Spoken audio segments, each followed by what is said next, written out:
Pessoal, paz e graça, Manuel Israel, vosso conservo em Cristo Jesus, chamado para apóstolo, separado para formar líderes e licenciar o povo na doutrina, bem como refletir a visão de Deus. Bem, estamos de volta.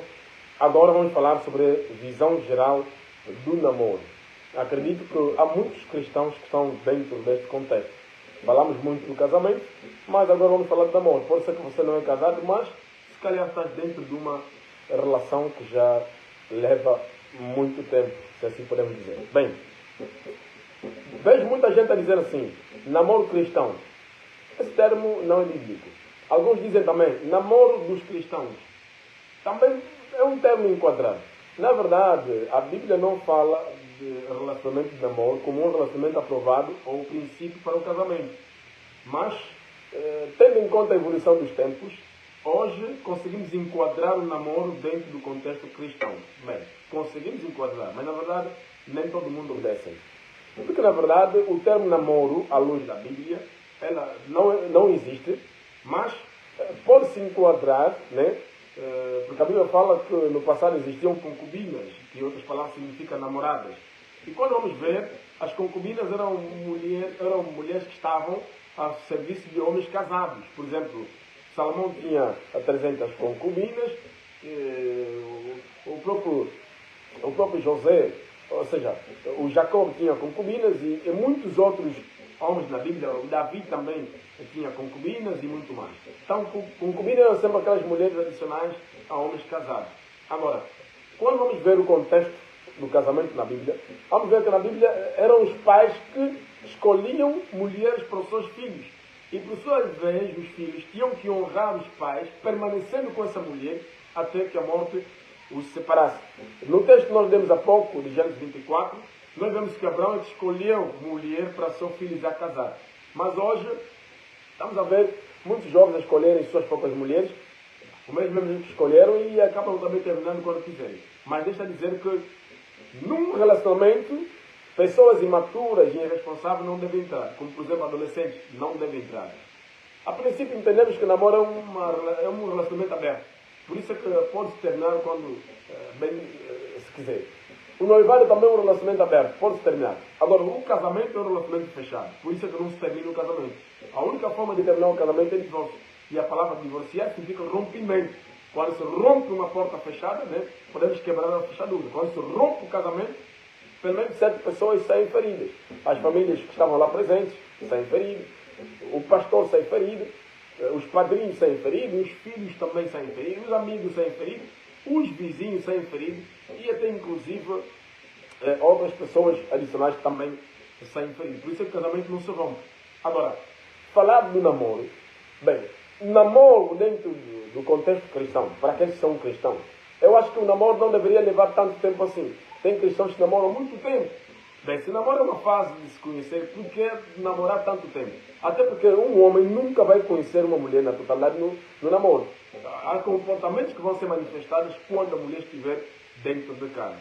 Mas importa dizer que se o namoro cristão, né, porque muitas igrejas aceitam, e eu quem sou para contrariar, se o namoro cristão é aceito, então dizemos assim, no namoro dos cristãos não deve existir abraços, tocar ponto diferente, não deve existir abraços fortes, não pode. No namoro entre os cristãos não deve existir carinho em partes íntimas, não deve existir. Estou na doutrina. Para quem quiser acompanhar, acompanhe. Olha, muita gente diz, apóstolo, fala muito. Eu não vou obedecer o que ele está dizendo. Eu estou na doutrina, estou na palavra. Assim como falei da vez anterior dos profetas, e muitos estão a morrer, mas depois veremos quem está certo. Estou na doutrina. Não deve existir abraços fortes, frontalmente assim, tocar xuxas, né? Não pode. Não deve existir carinho, não deve. Não deve existir beijos, não deve acontecer. Mas após beijo também, podemos beijar. Um beijo na mão, talvez. Beijo da bochecha constante, tocar na boca, não deve acontecer. Por que, apóstolo? Vou explicar. Amados, quando, por exemplo, vamos colocar, né, o ferro de engomar na tomada, a pergunta é, qual é a parte do ferro que aquece? Vai aquecer por baixo. Quando você beija a tua namorada, vão se beijando, o que acontece? Vocês vão ativar os órgãos genitais. E quando estiverem ativados, com certeza, bem, ativar entre parênteses, vão fazer com que aquilo fique funcionando.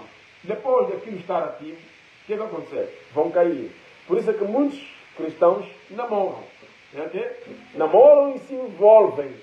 Agora, deixa eu dizer que o sexo é que consuma o casamento. Então no namoro não deve existir sexo.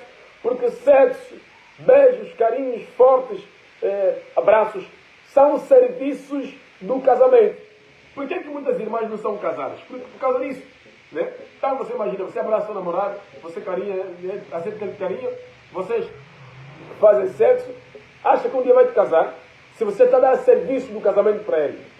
Preliminares do casamento, beijos, carinhos, está a fazer com o teu namorado. Com certeza não vai te casar. É por isso que muitos homens não chegam mais a casar, por causa desses fatores.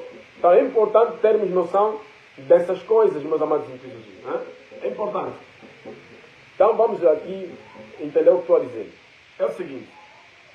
Se você está numa relação com uma menina e tem desejo de se envolver com ela, como disse Paulo, para não ficarem abrasados, né? Não queimarem com desejos, por favor, casam-se. Vai ter aos pais da menina, fala, eu gostei da tua filha, estamos há 2 anos, quero casar com ela. É muito normal. E deixa eu dizer o erro que muitos jovens cometem. Não se deve entrar num relacionamento que leva ao casamento se ainda não tens possibilidades financeiras, né? Não tens meio, ou não tens renda mensal de sustento, não deves entrar. Se você ainda não é responsável o suficiente, não deves entrar.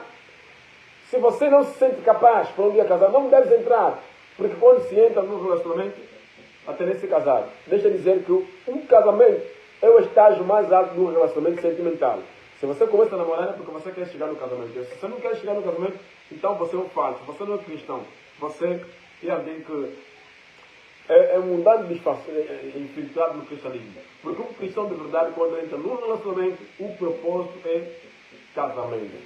Porque se você entrar num relacionamento com outras finalidades e não quer casar, com certeza no dia que vai haver rompimento da relação, uma das partes vai sair ferida.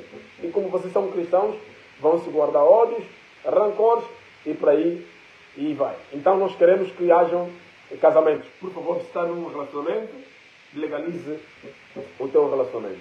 Hoje temos muitas meninas grávidas. Quer dizer, no namoro já está a ficar grávida. Tem filhos que nascem até no namoro. Quer dizer, nem noivado nem chegam. No namoro já tem filhos. Né? Aí nasceu 2 filhos com tal, mas não vivem juntos. É só namorar. Já estão a fazer filhos. Amados, Deus instituiu o casamento como primeira instituição na terra. Do casamento vem a família. É no casamento onde devem vir os filhos. Por favor, você que é jovem cristão, pior você que é líder, legalize sua situação sentimental diante da família, diante da justiça do governo e também diante de Deus. É muito bom.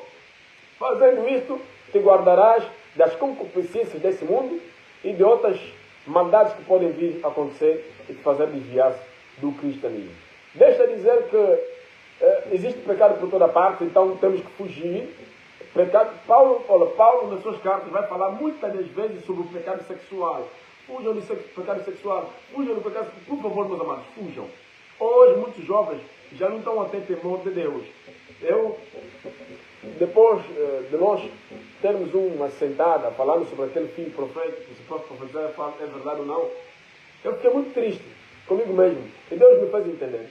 Com muita gente por falta de experiência com Deus. Quer dizer, não ouve mais Deus. Já faz o que ele quiser fazer segundo o seu próprio pensamento. Então já não consegue perceber se está errado ou está certo.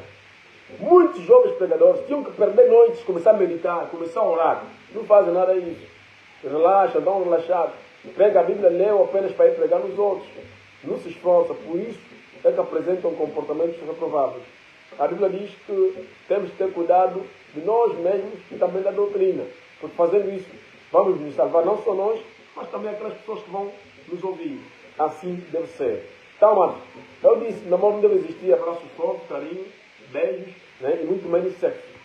Alguém vai dizer, apóstolo falou isso porque é vídeo. Acho que no particular, se conversar com ele, pode aceitar mais. Eu sou homem.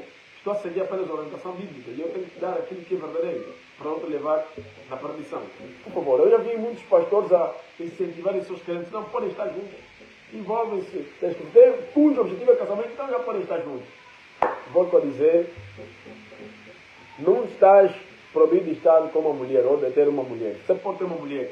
A Bíblia fala em Provérbios 18, 22, aquele que acha uma mulher, acha uma boa coisa, alcançou a benevolência do Senhor.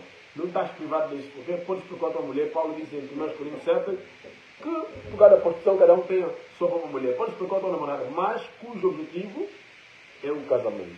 Okay? Case com a pessoa que você ama.